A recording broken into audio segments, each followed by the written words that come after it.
Assalamualaikum warahmatullahi wabarakatuh. Baik, untuk diskusi ringan kali ini yaitu tentang asesmen dan penilaian pada kurikulum merdeka. Tentunya semuanya penasaran ya, gimana sih asesmen dan penilaian pada kurikulum merdeka. Nah, baik, kita lihat dulu pada materi kali ini ada prinsip penilaian di materi pertama. Kemudian ada bagaimana sih nanti cara mengolah nilainya seperti apa. Kemudian dalam membuat pelaporan hasil belajarnya, terakhirnya bagaimana. Nah, mungkin karena dibagi 3 sesi pada pertemuan kali ini, sesi pertama saja ya mengenai prinsip-prinsip penilaian dalam kurikulum merdeka. Apa sih yang membedakannya dengan kurikulum yang sebelumnya ya, kurikulum 2013.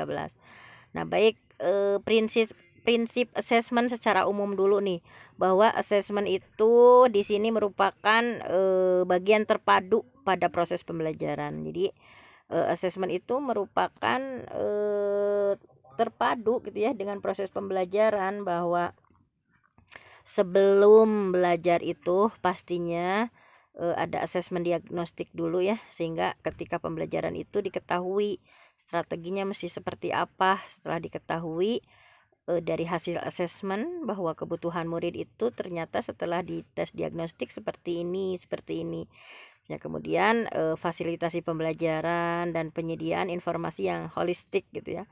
Dan juga ini sebagai umpan balik bagi guru, umpan balik bagi murid, umpan balik bagi orang tua ya. Kemudian selanjutnya bisa dilakukan untuk menentukan tadi strategi pembelajaran berikutnya seperti apa setelah diketahui dari asesmen yang sudah dilakukan. Misalkan bagaimana cara strategi pembelajaran bagi yang sudah cakap atau belum berkembang, atau bagi yang ini udah layak, ini udah mahir. Nah, nanti strateginya akan berbeda tentunya.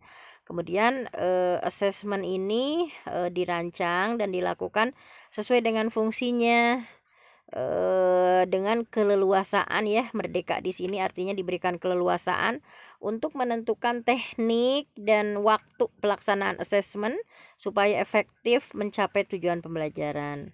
Nah, kemudian di antara prinsip yang ketiga adalah bahwa asesmen ini harus dirancang secara adil, proporsional, juga valid dan reliable ya, bisa dipercaya untuk menjelaskan kemajuan belajar siswa dan menentukan keputusan tentang langkah dan langkahnya nantinya seperti apa nih setelah didapat asesmen seperti ini, dan sebagai dasar untuk menyusun program pembelajaran selanjutnya.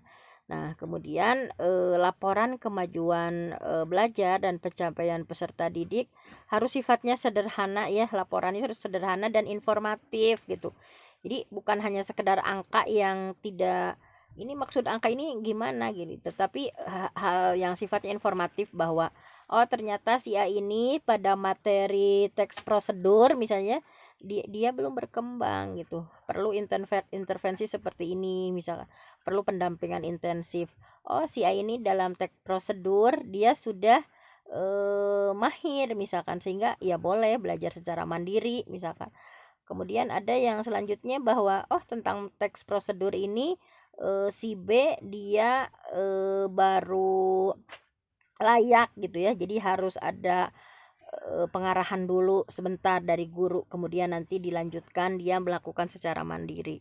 Jadi intinya memberikan informasi yang bermanfaat mengenai karakter siswa, kompetensi yang dicapainya, sehingga strategi tindak lanjut selanjutnya itu betul-betul disesuaikan dengan informasi yang didapat dari hasil asesmen itu. Kemudian hasil asesmen ini digunakan oleh murid ya, kemudian oleh guru, oleh tendik juga, orang tua, wali. Ini sebagai apa? Sebagai bahan refleksi untuk meningkatkan mutu pembelajaran. Nah, kalau dulu misalkan kita ya udah di KKM-kan aja lah misalkan 70. Nah, sekarang tidak bisa seperti itu. Sekarang itu kan udah tidak ada KKM ya, harus adanya KKTP, kompetensi ketercapaian tujuan pembelajaran.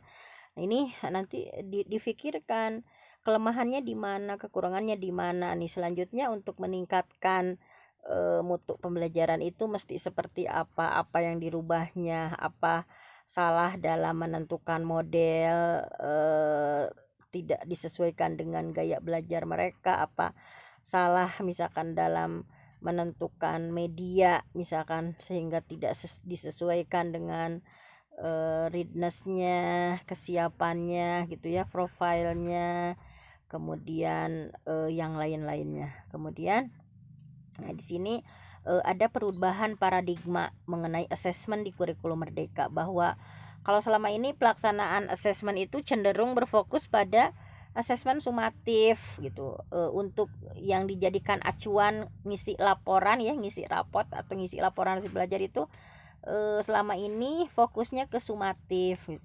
Sehingga hasil asesmen ini belum dimanfaatkan sebagai umpan balik untuk perbaikan pembelajaran. Jadi biasanya seperti itu. Nah, tetapi di kurikulum Merdeka ini pendidik diharapkan lebih fokus pada asesmen formatifnya gitu. Kalau sumatif kan di akhir, kalau formatif itu di mana ada pembelajaran di sana ada penilaiannya. Jadi dibandingkan sumatif dan menggunakan hasil jadi intinya lebih berfokus pada asesmen formatif dibandingkan dengan sumatif, dan menggunakan hasil asesmen formatif ini untuk betul-betul untuk perbaikan gitu. Jadi untuk perbaikan proses pembelajaran yang berkelanjutan betul-betul. Jadi informasinya itu harus sahih bahwa si A ini apakah dia berkembang atau dia masih kategorinya layak atau kategorinya mahir atau kategorinya misalnya udah seperti apa. Nah, jadi harus jelas gitu dalam sebuah materinya, harus terlihat tergambar informasinya dengan jelas. Nah, di sini kan masih sama sebetulnya ya, cuman porsinya berbeda. Kalau kecenderungan pelaksanaan asesmen sebelumnya ini bisa dilihat nih. Kalau yang sebelah kanan ini yang kurikulum Merdeka, yang sebelah kiri, nah ini assessment sebagai proses pembelajaran, bahwa assessment as learningnya itu ya, bahwa assessment sebagai proses pembelajaran ini, assessment ini digunakan untuk merefleksikan proses pembelajaran. Nah, berfungsi sebagai assessment formatifnya. Nah, sementara untuk assessment for learning, bahwa assessment ini untuk proses pembelajaran. Jadi assessment ini betul-betul untuk perbaikan proses pembelajaran. Ini berfungsi sebagai assessment formatif juga. Nah, kemudian assessment di akhir gitu ya, proses pembelajaran atau assessment of learning istilahnya. Nah, assessment of learning ini merupakan assessment untuk evaluasi pada akhir proses pembelajaran. Berfungsi sebagai assessment sumatif. Jadi kalau di kurikulum Merdeka itu assessment of learning ini hanya sebagai konfirmasi saja gitu. Jadi yang paling pokok itu ada di assessment as learning dan assessment for learning. Jadi selama ada pembelajaran di sana ada penilaian sehingga betul-betul perbaikannya itu berkelanjutan gitu. Nah, di akhir itu di assessment of learning ini sebagai konfirmasi dari apa yang sudah dipelajari itu ternyata seperti apa. Nah, kemudian karakteristiknya kita lihat ya, tadi kita menggunakan istilah formatif, sumatif gitu ya. Karakteristik asesmen formatif dan sumatif, bahwa guru dan sekolah ya atau pendidik dan satuan pendidikan itu di Merdeka di sini adalah diberikan keleluasaan untuk apa? Untuk mengatur pelaksanaan asesmen formatif maupun sumatif melalui berbagai teknik gitu. Untuk mengukur dan mengintervensi capaian yang dilakukan dalam pembelajaran. Jadi kalau dulu kan kita misalkan KI 1 KI 1 misalnya sikap nih, misalkan harus memilih misalkan dengan observasi misalkan. Kemudian KI 2 sosial misalnya dengan apa misalkan dengan penilaian diri atau penilaian antar teman misalkan. Kemudian kalau pengetahuannya tertulis misalkan. Kemudian kalau untuk keterampilannya praktek misalnya.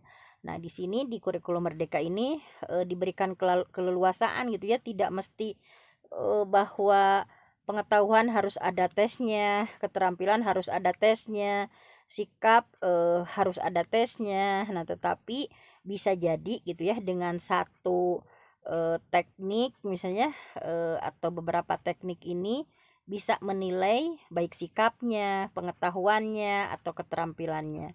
Nah, mari kita lihat gimana formatif karakteristiknya.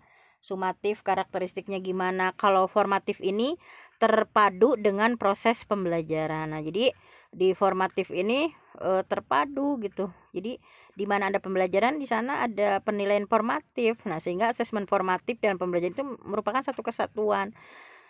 Perencanaan asesmen formatif dibuat menyatu dengan perencanaan pembelajaran. Nah, jadi makanya kan dalam perencanaan pembelajaran atau di modul itu ada pemetaan dulu ya. Misalkan dari target peserta didik ini dari 30 siswa yang kita ampu, berapa orang yang mengalami kesulitan, berapa orang yang lancar, berapa orang yang sudah sangat memahami secara penuh materi tersebut misalnya. Jadi sebelum pembelajaran dalam perencanaan itu di kolom target peserta didik sudah ditentukan tadi karakteristiknya seperti apa. Kemudian melibatkan peserta didik dalam pelaksanaannya. Misalnya ada penilaian diri, penilaian antar teman, dan refleksi metakognitif terhadap proses belajarnya. Nah, kemudian jadi ini yang melibatkan murid dalam penilaian ya, dalam pelaksanaan penilaiannya ini adalah bagian dari formatif. Kemudian memperhatikan kemajuan penguasaan dalam berbagai ranah. Nah, jadi semuanya diperhatikan, baik sikap, pengetahuan, dan keterampilannya, sehingga nanti dibutuhkan strategi pembelajaran dan teknik atau instrumen yang misalkan untuk keterampilan nanti yang dipilihnya tekniknya apa, instrumennya berupa apa. Nah, seperti itu. Kemudian kalau sumatif ini ya karakteristiknya merupakan alat ukur untuk mengetahui pencapaian hasil belajar murid dalam satu lingkup materi atau periode tertentu. Misalnya udah beres beberapa bab ya dalam satu lingkup materi, misalnya di PAS penilaian akhir semester atau PAT ya penilaian akhir tahun misalkan. Nah, ini untuk dalam lingkup materi atau periode tertentu satu semester misalkan seperti itu. Kemudian capaian hasil belajar untuk dibandingkan dengan kriteria capaian telah ditetapkan. Nah, yang seperti saya bilang tadi ada KKTP ya, kompetensi ketercapaian tujuan pembelajaran, itu tentunya dibuat dulu KKTP-nya. Nah, sehingga capaian hasil belajarnya itu nanti dibandingkan dengan KKTP yang sudah kita buat. Kemudian digunakan guru atau sekolah untuk mengevaluasi efektivitas program pembelajaran. Jadi kenapa ditanya misalnya kenapa sih masih perlu sumatif, kan udah formatif, setiap pembelajaran di sana ada penilaian.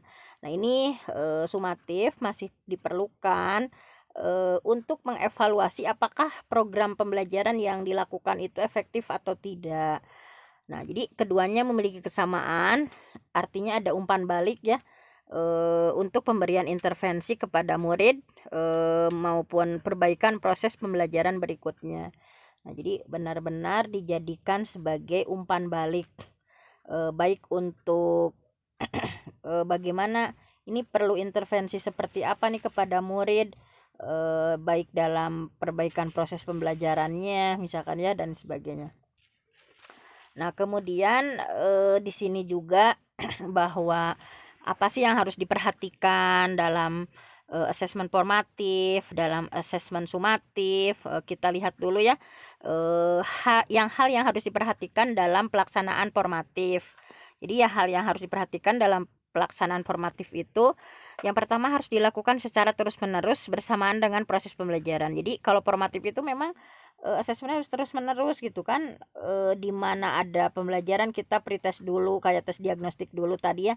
Misalkan terkait materi fotosintesis nih, dari 20 siswa yang kita ampu, oh ternyata yang yang kelompok A misalkan memahami materi secara utuh, semuanya udah paham.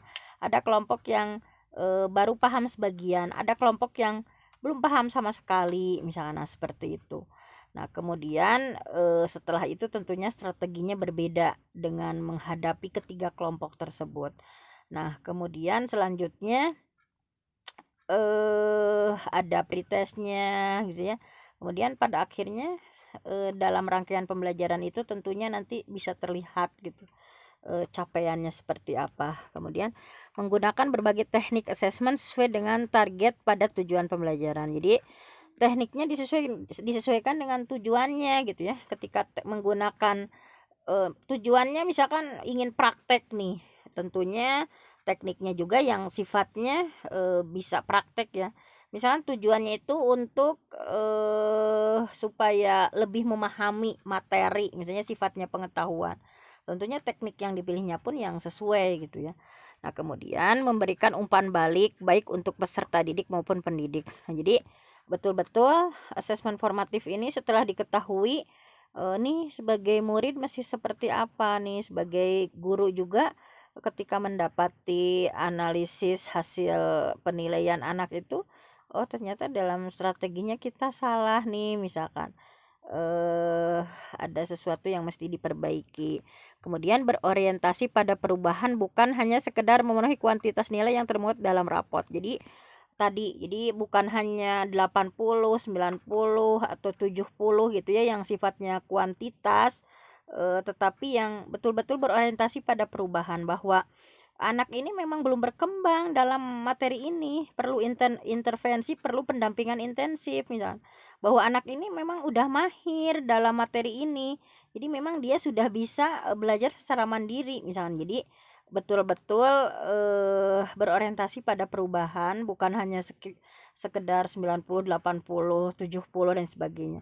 Kemudian tadi sifatnya informatif, seperti yang sudah saya sampaikan tadi ya. Kemudian untuk sumatifnya ada karakteristiknya juga di sini.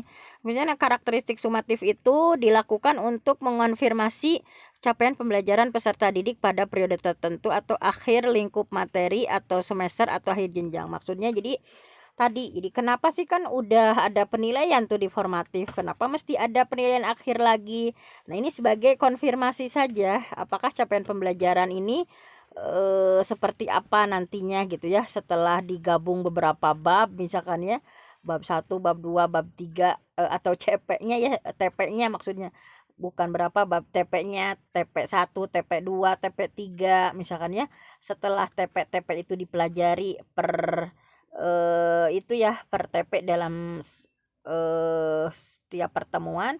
Nah, nanti di akhirnya itu dalam satu semester seperti apa gitu dikonfirmasi. Kemudian hasilnya akan digunakan sebagai bahan pengolah laporan hasil belajar. Kemudian pemberian umpan balik tetap dilakukan nih walaupun data hasil pengukuran capaian telah didapat. Jadi tetap dipakai untuk umpan balik juga menggunakan berbagai teknik assessment. Nah, ini yang harus diperhatikan ya dalam sumatif. Selanjutnya adalah nih apa saja tekniknya.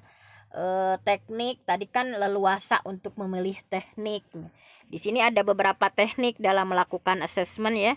Jadi guru diberikan keleluasaan memilih teknik, memilih instrumen supaya assessment ini selaras dengan kegiatan pembelajaran sehingga hasil belajar murid ini valid gitu ya, bisa ditindaklanjuti gitu. Kan terkadang misalnya jangan sampai kita sudah melakukan pembelajaran diferensiasi misalkan, tiba-tiba tekniknya itu misalkan yang dipilihnya itu tes tulis misalkan untuk semua gitu. Itu kan enggak cocok, misalkan kan tadi udah diferensiasi, misalkan diferensiasinya misalnya sesuai dengan gaya belajar, ternyata pas di asesmennya hanya tes tulis aja misalkan. Nah, itu kan enggak sesuai, enggak selaras dengan kegiatan pembelajaran sehingga hasil belajar pun nggak valid gitu. Kan tadinya yang pembelajarannya itu yang audio dia belajar dengan storytelling, misalkan yang visual dia belajar dengan menggambar poster, misalkan yang kinestetik dia belajar dengan praktek misalkan. Tiba-tiba teknik asesmennya itu tes tulis satu untuk semua misalkan seperti itu. Nah, itu kan sudah tidak selaras gitu ya. Nah, di sini mari kita lihat tekniknya, ada teknik apa saja. Yang pertama adalah observasi. Nah, ini ya, bahwa peserta didik diamati gitu ya secara berkala dengan fokus, baik secara keseluruhan maupun individu misalnya. Nah, pengamatan ini bisa dilakukan baik ketika tugas ya, melakukan tugas, atau secara rutin gitu, ketika harian itu kita mengamati nih satu-satu nih. gimana perkembangannya gitu ya. Kemudian bisa juga memilih teknik penilaian kinerja atau performance test. Nah, jadi assessment perform ini bisa berupa praktik, misalnya bahwa kita menginginkan murid ini bisa mempraktekkan sholat misalnya, ya udah asesmennya dipilihnya yang praktik sholat gitu. Atau menghasilkan produk misalnya, kita menginginkan bahwa pada pembelajaran saat itu bikin poster misalkan, bikin poster untuk misalnya tata cara membuat atau misalkan kayak poster proses terjadinya hujan misalkan, atau poster tergantung produk yang akan dibuatnya. Kemudian bisa saja dengan melakukan proyek, membuat portofolio gitu ya. Nah itu. Kemudian di teknik assessmentnya, nah ini tes tulis ya. Tes tulis, tes dengan soal dan jawaban disajikan secara tertulis. Nah kalau dulu kan kita kalau nggak tes tulis itu serasa nggak tes gitu. Padahal ini di kurikulum Merdeka ini adalah sebuah pilihan. Nggak mesti semuanya wajib ada. Misalnya kalau dulu kan persepsi kita bahwa kalau untuk menilai KI 1 ya sikap spiritual dan sosial pasti kita pakai observasi, pengamatan. Kalau pengetahuan nih udah pasti misalkan sering kalinya dengan tes tulis. Kalau keterampilan misalkan dengan praktek misalkan. Nah, kalau di kurikulum Merdeka itu bisa jadi nanti misalkan hanya satu saja, misalkan anak presentasi nih, tesnya melakukan presentasi misalkan. Nah, itu sikapnya bisa dilihat kan ketika anak presentasi, apakah sikap percaya dirinya bisa dinilai atau enggak. Nah, itu kan bisa dinilai. Dari presentasi itu pengetahuannya juga bisa dinilai enggak? Kan bisa dinilai. Kemudian keterampilannya bisa dinilai atau enggak. Nah, jadi bisa jadi dalam kurikulum Merdeka itu dengan satu event misalkan dengan presentasi saja, baik sikapnya, pengetahuannya, keterampilannya sudah kita dapat gitu. Jadi tidak seribet yang sebelumnya bahwa harus lengkap misalnya seperti itu. Nah, kemudian tes lisan, pemberian soal atau pertanyaan yang menuntut murid untuk menjawab secara lisan dan diberikan secara klasikal ketika pembelajaran. Nah, kemudian ada teknik portofolio. Ini adalah kumpulan dokumen hasil penilaian. Misalnya anak punya penghargaan apa, anak punya karya apa di bidang tertentu ya, yang mencerminkan perkembangan reflektif integratif dalam kurun waktu tertentu. Anak misalkan ternyata anak ini juara renang nih, makanya di olahraga dia dapat ini dimasukkan ya portofolionya. Ternyata anak nih juara puisi nih, ternyata dia juara pidato nih. Nah, ini masuk di portofolio disesuaikan dengan itu ya misalnya. Kemudian asesmennya instrumennya, maksudnya teknik udah tadi ya. Kemudian instrumennya gimana? Jadi tadi kan terdapat berbagai teknik dalam melakukan asesmen. Pendidik diberikan keleluasaan memilih teknik dan instrumen. Agar apa? Agar selaras dengan kegiatan pembelajaran sehingga hasil belajar murid itu valid dan bisa di-follow up. Nah, ini instrumennya ada 4 ya, ada 4 instrumen. Misalnya di sini ada instrumen rubrik, ini pedoman yang dibuat untuk menilai dan mengevaluasi kualitas capaian kinerja peserta didik. Capaian kinerja ini dituangkan dalam bentuk kriteria atau dimensi yang akan dinilai yang dibuat secara bertingkat dari kurang baik sampai terbaik. Nah, jadi biasanya di rubrik ini misalnya tadi ya kurang, cukup, baik, terbaik misalkan ya. Atau tadi seperti yang saya contohkan, berkembang, misalkan layak, ada yang cakap, mahir misalkan. Kalau disebut mahir itu ketika bisa memberikan contoh banyak. Misalkan kalau disebut cakap itu hanya mampu memberikan 4 contoh. Misalnya nanti jadi kriterianya dibuat oleh guru. Kemudian ketika anak disebut belum berkembang itu belum bisa memberikan contoh dengan benar. Misalkan kalau layak itu dia baru bisa memberi contoh 1 contoh misalkan. Nanti dibuat rubriknya ya, misalkan dalam menjelaskan nih, apakah anak mampu menjelaskan tanpa bantuan sama sekali, atau menjelaskannya dibantu beberapa kalimat misalkan. Nah itu rubriknya harus jelas, apakah capaian anak itu dalam posisi kurang atau cukup atau baik atau sangat baik, apakah posisi anak itu ada di belum berkembang atau dia posisinya ada di cakap, atau posisinya ada di mahir, atau posisinya ada di layak. Nah itu dibuat rubriknya. Kemudian ada checklist ya, daftar informasi, data, ciri-ciri atau karakter elemen yang dituju. Jadi checklist misalkan kayak misalnya yang sederhana, misalnya setelah mempelajari tentang bab sholat, saya sangat misalkan sholat dengan tepat waktu, ya tidak, misalnya daftar checklist ini ada ya tidak atau setuju tidak setuju dan banyak yang lainnya ya. Kemudian catatan anekdotal, catatan singkat ya hasil observasi pada murid, isinya tentang catatan performa atau perilaku murid yang penting, disertai latar belakang kejadian dan hasil analisis dari observasi yang telah dilakukan. Nah ini jadi di sana ada catatan penting ya tentang hasil pengamatan yang sudah kita lakukan.